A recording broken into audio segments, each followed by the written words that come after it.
नमस्कार, सत्यदर्शन न्यूज मध्ये आपले स्वागत आहे। मी पायल शहा। एक नजर टाकूया आजच्या ठळक घडामोडीवर।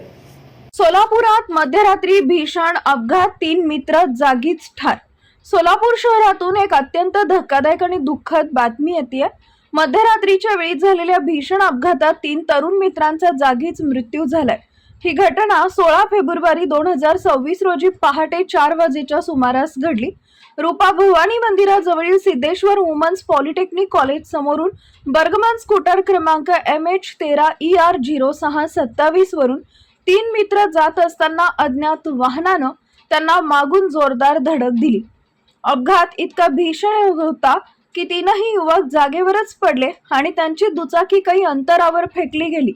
नागेश प्रकाश गवंडी वय वर्ष 27 राहणार रविवार पेठ, रोहन अशोक कोरे वय वर्ष 23 राहणार श्रीशैल नगर भवानी पेठ, बसवराज सुनील चंदशेट्टी वय वर्ष 25 राहणार शेळगी सोलापूर असं मयत झालेल्या तीनही मित्रांची नावं आहेत।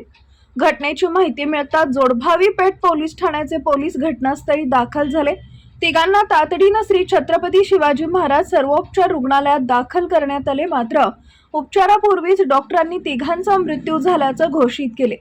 नागेश गवंडी टोल नाक्यावर नोकरी करत होता। त्याच्या पश्चात आई, बहीण आणि एक भाऊ आहे। रोहन कोरे फायनान्स क्षेत्रात काम करत होते। त्यांच्या पश्चात आई, वडील, भाऊ आणि एक विवाहित बहीण आहे। बसवराज चंदशेट्टी पुण्यातील बजाज फायनान्स मध्ये कार्यरत होते। त्यांच्या पश्चात आई, वडील आणि एक भाऊ आहे। या दुर्दैवी अपघातामुळे तीनही कुटुंबावर दुःखाचा डोंगर कोसळलाय। नातेवाईक आणि मित्रांनी सिव्हिल हॉस्पिटलमध्ये मोठी गर्दी केली होती।